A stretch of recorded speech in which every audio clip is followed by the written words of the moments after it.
everybody doing? So this is going to be a 2-for-1 video. It's going to be a layout update, and I also went to a train show yesterday. So it's going to be all in one combined. I might put a timestamp up above here or somewhere on the screen to let you know when the layout update ends and the train show stuff begins. So hope you enjoy the video. Alright, a little update on the layout. I got the radio tower installed, and I got the wires hooked to the upper level. Had some issues with my spade connectors. They were the cheap ones. I might have to replace one of them if it starts to give any trouble, but hopefully it won't. But I did get the wiring done under here, or at least I got it run and hooked. Got just a hoop or a hook under the table to hook what the wires are on. It's just a hook. I got a hole through the table, so you won't see any of this, when the layout's all done. And then to secure the tower, I just used the copper wires. And I don't know how well you can see it. Probably can't see it at all. But there's a screw there and a screw there. And then I bent 2 loops on the copper wire just to tighten it down. So, seemed like that worked pretty good. Doesn't look half bad. Didn't put it where I was originally going to put it. I was originally going to turn it at an angle, but I went ahead and made it straight, kind of with this edge. And that's another thing I added. I added the guardrails to the top. And I do have the track plan that's kind of roughly laid out, and I made a temporary gap spanner just to hold the tracks up. I'm thinking about probably going on ahead and putting this track down and just having a train that I could run up here just for temporary purposes. But of course there's going to be one of those trestle bridges like up there, right there. And then I'll probably have some kind of supports on that. And I still don't know if I'm going to put a lake in here or not. I'm going to have to do all that first before I secure the track down permanently. And I still got to make portals for the tunnels. That's another thing I haven't started yet. My main setback over there has been not finding anything 5 inches round. That's my problem. I need a 5-inch round something to trace so I can cut it out, and I ain't been able to find anything just for that car tunnel. Over here they can be, I forget what they are, 4 inches, something like that. But I'm going to try to get started on all that. I still got to make me some doors. I'm probably going to run a little strip of wood down right here just to tie that portal in too. And then I'll still have something to close the door against. I'm going to do the same thing back here. And I'm thinking about wrapping these probably with some maybe thick poster board or something like that. Thought about using plywood, but plywood won't bend that good. And then, I got to make 3 hinge doors to go on here just to close this thing up. Probably have some latches where I can easily open it, clean the track, all that good stuff. Alright, well, I got the uncoupling track wired up. Got me a button down here. That's just a doorbell, real cheap doorbell. But it works. And that's just on track. That's not on track power. That's actually its own power supply now. So I ain't got to worry about having to have track power on, the locomotive in neutral. So you can run a Marx train or locomotive and pull Lionel cars and still use the unloading feature. And then I also hooked up the tower. I don't know if you can see the little red light blinking up top. right there. But I got it hooked up too. So it's coming along. We're getting there. Alright, so I'm working on my idea here.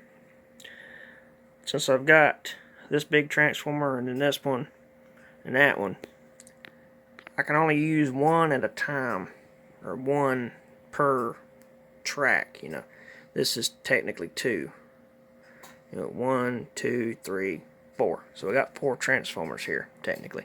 We got 4 tracks. That one overhead, and then these 2 on the table. So when you have all old stuff, it doesn't really matter. But I've got a combination of old and new. I've got some rail sounds, I've got some line chief, you know, a lot of stuff that, you know, especially rail sounds, they have to have these 3 buttons, or at least these 2, the bell and the whistle, to, you know, get the features. These have a whistle, and it will work with the rail sounds, but it only does whistle, it doesn't do the bell. And you can make boxes, I've seen some people make them, it has a DC system in it, and it'll put out, you know, the positive and negative DC depending on the bell and the whistle. But I have a simpler solution. 3-way switches. Now, these are boat switches, which means they have a positive and negative terminal instead of just a positive or a negative, depending on how you're wiring the circuit up. So, the way these are supposed to be, power goes in the 2 center ones. You flip it and it puts power to these 2, or puts power to these 2. Or, you know, power in, power out, depending on if you're wanting to like flip positive and negative to maybe run a motor backwards or forwards or whatever. DC. So I was sitting down and I got to thinking of how I could make these flip these transformers back and forth. And I've got a diagram. I'm going to draw it up real quick and show you guys. Alright, so I'm going to draw those switches, how I got that wired up so it works and won't burn your transformers up. So, we're going to start, and this is going to be very crude. So you got your 3-rail track. So you got two 3-rail tracks, okay? Down here we're going to have one transformer, another transformer. We'll just put a little thing on them. That's the speed control. Alright, we got 2 wires comes out of these. 2 wires coming out of these. Okay. Now we've got our switches, and I'm not going to draw the whole switch. I'm just going to draw the terminal points. So 1, 2, 3, 6. 6. Okay. So there's 2 ways you can do this.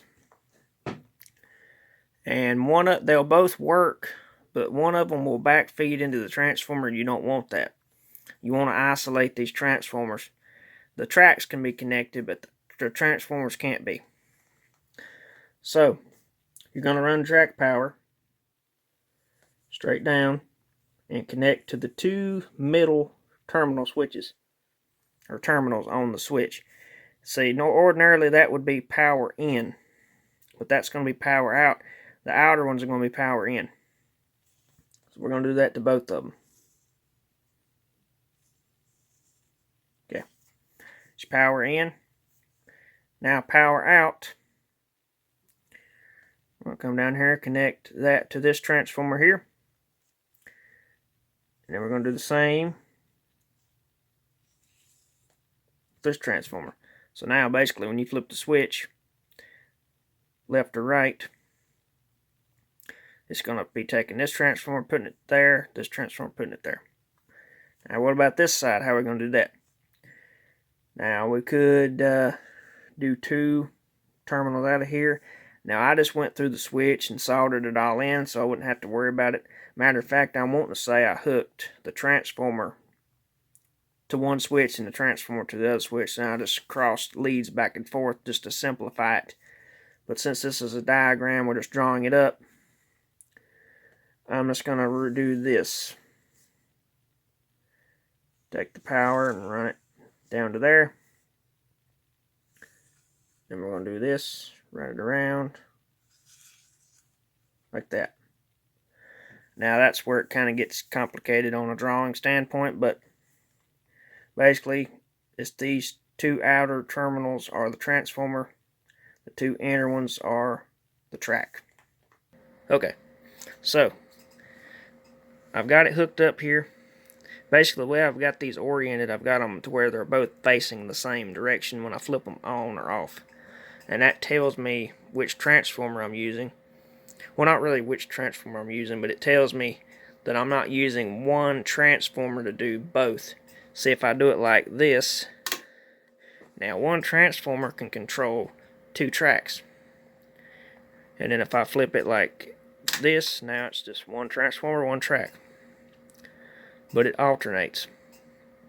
So if it's like this, right now I'm pretty sure that it's this transformer is controlling the overhead loop, the ceiling train, and this side of the ZW is controlling this inner track. If I flip it back like that, now this one is the ceiling and this one is the inner track. So I'm still working on getting the other side. I did make me a little panel and I drilled me a couple extra holes for other stuff, like this controls the spur track right there. That turns that on and off. I did have it in this box here, but I think that thing was ugly looking. I made that one today and painted it with some hammer tone paint. I think it looks pretty good. And I'm going to tuck all this up so you can't see it. That's just, you know, work in progress here. I do have them color coded to the best of my abilities. I got black for ground and then the clear for positive, or, you know, I guess positive. Main power, center rail power is clear and black is outer rail. So that way my rail sounds will work no matter which transformer or which track I flip one of these transformers to. I know it's going to be matching. I'm not going to have to flip these, because if you know anything about rail sounds, they are very picky as to which positive and negative you have, you know, on. These don't matter. They don't do anything. You can flip them any way you want to and no whistles will still blow. But those are very picky. But the main reason I'm doing this is I want to be able to run my rail sounds trains anywhere. That one, overhead, you know, all the tracks. I want to be able to run them all on the same, you know, transformer type. And, you know, this one doesn't really matter. There's really nothing that it can control, you know, that matters which transformer's hooked to. It's just mainly the rail sounds and line chief. Line chief especially, because these have super fast acting circuit breakers. I did upgrade this ZW here a while back with a circuit breaker, but it's not really any faster than the original, so, you know, it's not as fast as, say, this one. This one, as soon as it detects a short, the light bulb blinks, and that's it. It cuts power off. So it has a lot more safety features built into it than that one. That one's just, it shorts out, it clicks, and that's it. This one's really fast. It takes it. So that's why I'm wanting to be able to flip between these two on different tracks, so I can run whatever, wherever, and it doesn't matter. And I don't have to flip, take these off and hook them on and all that crazy stuff. I can just come down here, do that. It's that simple. So I think it's a pretty good idea. I'm going to go ahead and get this one hooked up, and I might give you a demonstration. Okay, so I got both my switches installed, and then I've got a train on every track. One right there. Sorry for the mess. This is how it goes sometimes. But that's the very first train set that I ever got right there. I went on ahead and I cleaned it all up a couple days ago, or a couple weeks ago now. But I think it come out pretty good. Really good looking. There's that caboose that I restored a couple videos back. So, let's see what we've got now. So, this transformer used to control this one. And this transformer used to control this one. So right now I've got them flipped to where they still do that. So you can hear the rail sounds kick on.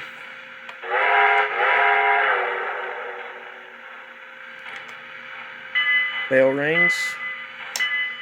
Now, if I flip this one on,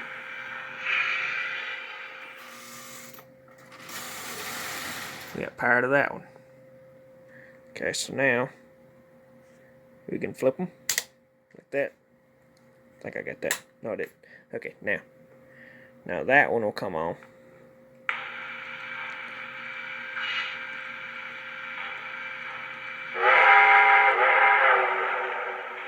Okay, and then this one should turn this one on.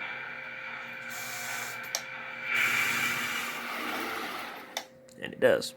Okay. So now let's flip our attention over to this side. This one's still going to turn this one on, which it does. And that one should turn this one on, which it does. Okay, let's flip them. Now this one should turn this one on, which it does. Okay. And this one should turn that one on, which it does. Alright, so we know everything is correct here. So we can do something kind of fun. I can flip one of these like that. And now we're running 2 trains with 1 transformer. I can do that. We can still run 2 trains with 1 transformer. Not that that's really handy for anything, but if you're using something like this, you know, you can use 2 transformers to run 1 track, because it ain't going to matter anyway. These are just picking up the voltage, and then the remotes do the rest. So that would be the only real handy thing for that. If you're running conventional stuff, one's going to fly off the track and one's going to not move, which you just saw. But I think that's a pretty neat thing that I come up with, and that's going to allow me to run my Rail Sounds locomotives and my Line Chief locomotives on any one of these tracks using a fast-acting transformer like this instead of this one, which this one is fine for conventional or for older stuff like that one or the one overhead and even this one, but it's not really good on those because they have circuit boards, all that, you know, sensitive stuff in them, and it can blow something, and I really wouldn't want to burn that thing up. Even though I probably could replace it for under $50, still wouldn't want to burn it up. But I figured I'd share that with everyone. Alright, so a little bit of something I've been working on now. I'm working on some of these power blocks, junction blocks. I went on ahead and straight wired one side where all the connectors are the same. Got 2 of them done that way. I'll just have to solder me some wires to the ends. And those are going to go up under that part. For whenever I put a town up there, I'm going to have power up there too. So I'm going to probably hook everything that I've already got up there into that, like the radio tower and a few other things that I have. I did go ahead and make my tunnel portals. They are very rough cut, but I did get the radiuses right. I actually found an old, I think it's called a compass. I think that's what they call those things. The adjustment. Put a pencil in one end and got the point in the other. Found one of those, and that's what I made those with. I wasn't even thinking about that earlier in the video, but I found one and I was like, that'll work. So I tried that, and it done pretty good. I cut that out with a hot wire foam cutter I got at Hobby Lobby. I think that looks pretty good. I still got to detail them. I don't know how I'm going to do that yet. I don't know if I'm going to buy like something and put on this, or if I'm just going to leave it like this and let it be cement looking, just paint it gray. I don't know yet. But I did get this upper loop somewhat working, so I can run trains on it now. Pretty well. You probably already kind of seen it in some videos that I've done recently, but it is screwed down. Again, that centerpiece is temporary. I'm not leaving that there. That looks awful, but it's just so I can use the track and it is functional. But I did get both sides done. I got the side with the cars right over there. It's blurry for some reason. And then, of course, I got the two right here. You just seen them. But been working on the wiring. I've also been working on a lot of my Mark stuff lately. I built this motor out of junk. It's a double reduction. I'll just be putting that up in storage for later to go in some other project.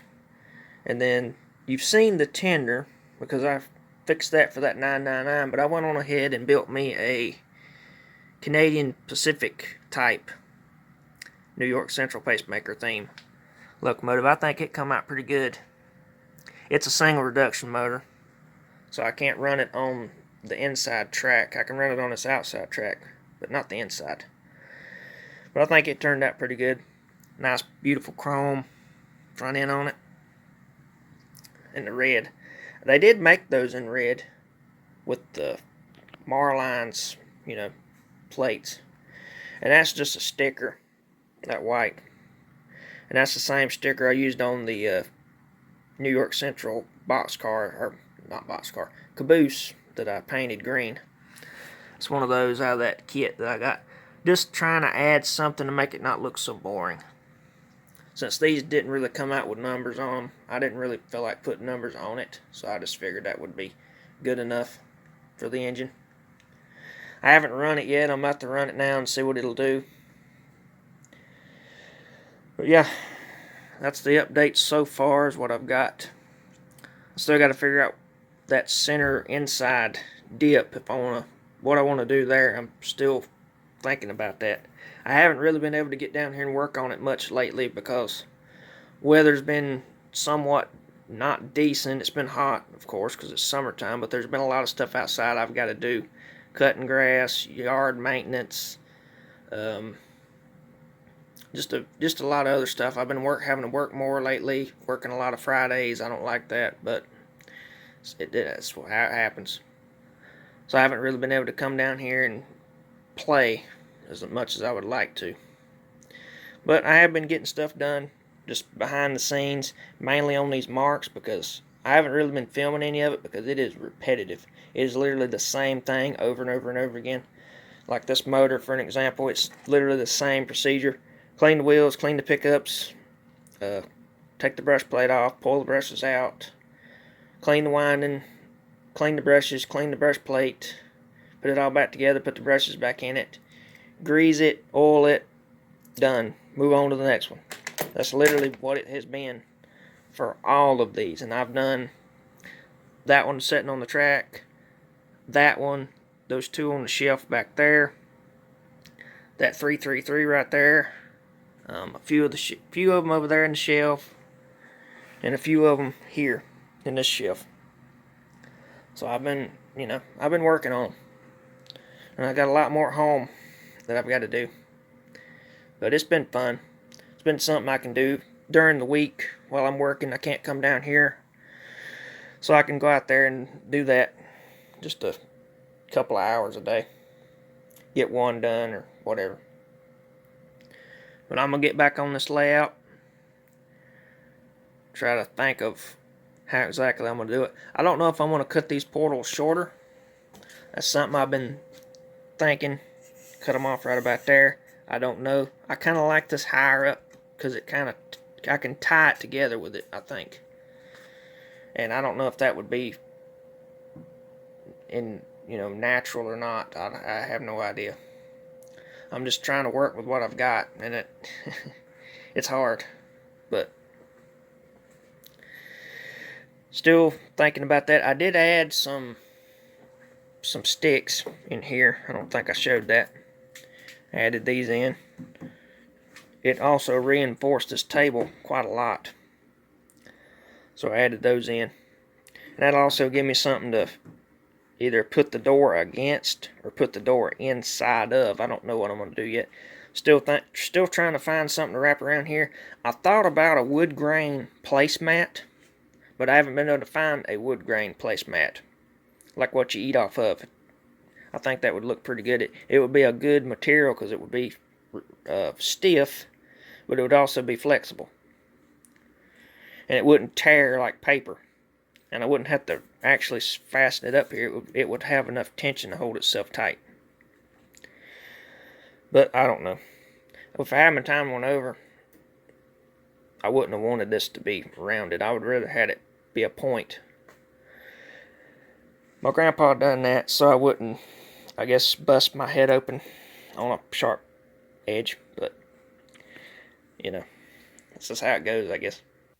Okay, so not a lot of stuff has really changed on the layout that much since I last made that little clip.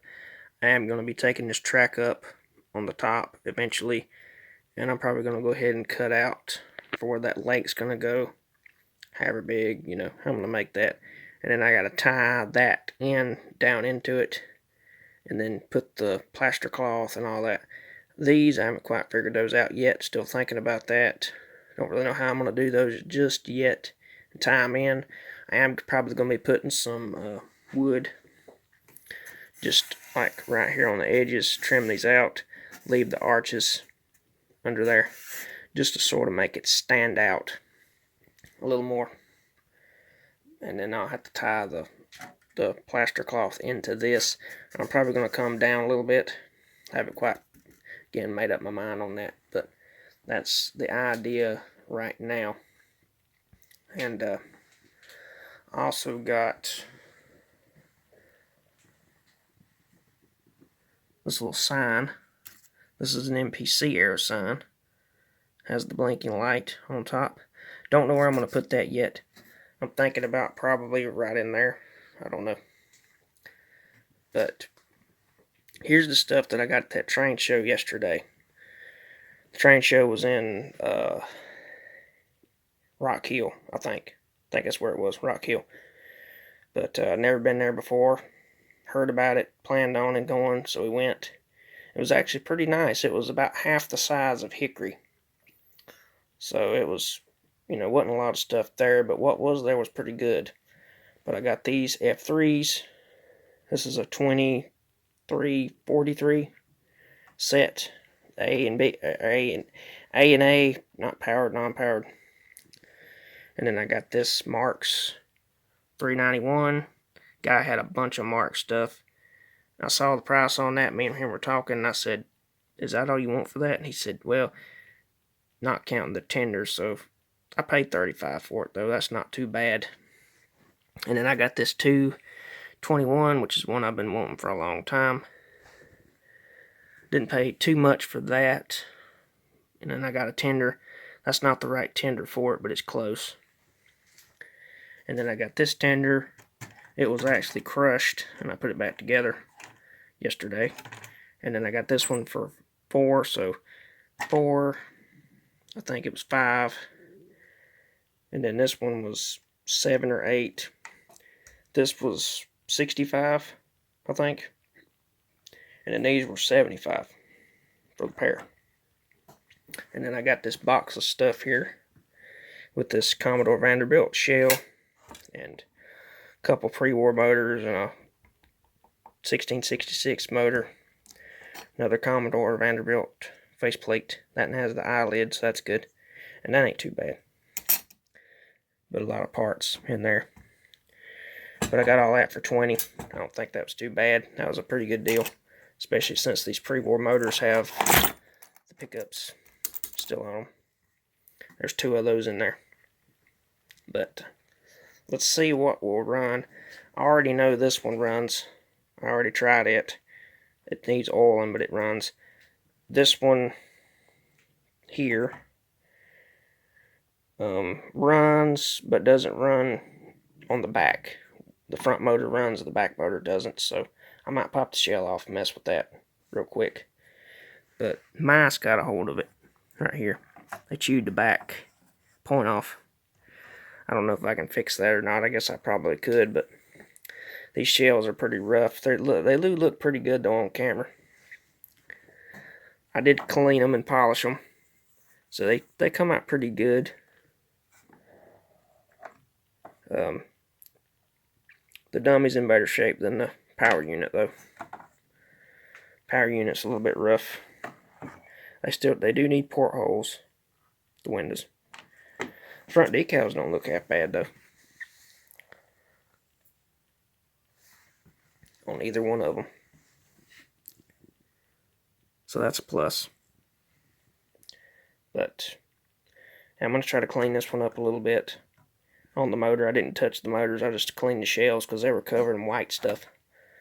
So I got that off. I did have to rub a little bit of compound polish to kind of get the white to go away. But it kind of took it off and shined them up too. So I think they look a whole lot better than they did. But I'm going to go ahead and we'll see if that one will run, because I ain't tried it yet. I have tried that one, of course. I'm just going to oil it and maybe we can pull the train with it real fast. This one I think I'm going to pop the shell off like I said and see if I can get this back motor to run. And maybe see if I can clean the wheels real quick. We'll see if we can get this one to run. Alright, I got the ZW flipped for this one because I like the ZW a lot better than I do those. So we'll see what this does. I think it'll run because I can see where someone has tried to run it before. The wheels do need cleaning, I can already tell. But we'll see what it does.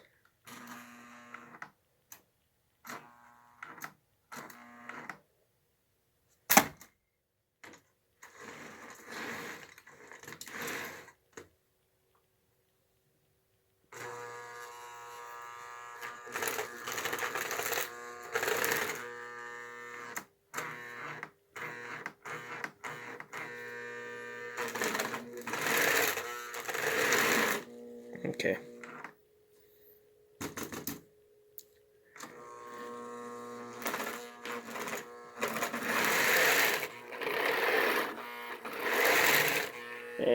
Yep, it needs a lot of work. It needs cleaning, so we're going to take that home and clean it. The brushes are dirty. They're smoking, so that's the reason it ain't running. Okay, well, one dud. Okay, we got the 2021, or 221, sorry. 221 on the track now. Let's see what it does. I did oil it.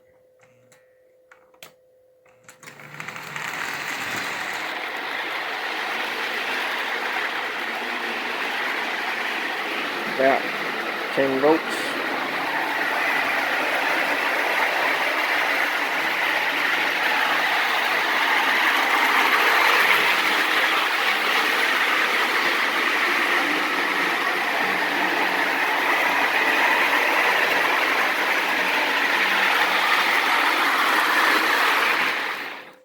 Not bad. This locomotive is missing an eccentric off of the other side. That's the only thing it's missing. An eccentric just needs to be cleaned. That's a pretty good locomotive for the money. Okay, so what it was, this back motor was actually stuck with grease. Old dried up grease. So I lubricated both of them. I took this one off, broke it loose, oiled down inside of it, got all that stuff broke loose. So now it actually runs. It doesn't run great, but considering I haven't cleaned anything,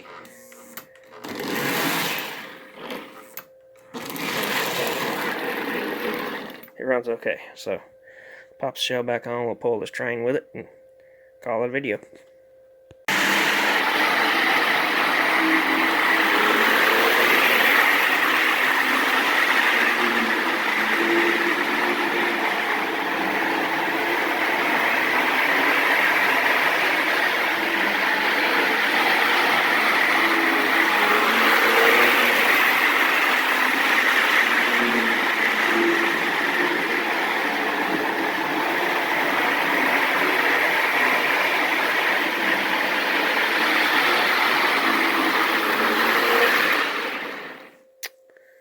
Okay, well, it don't run too bad.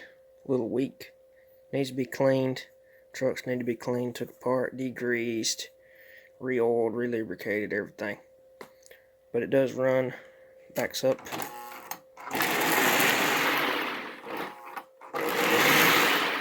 Probably if I run it, it'd probably run a lot better, but I don't really know what to do with these.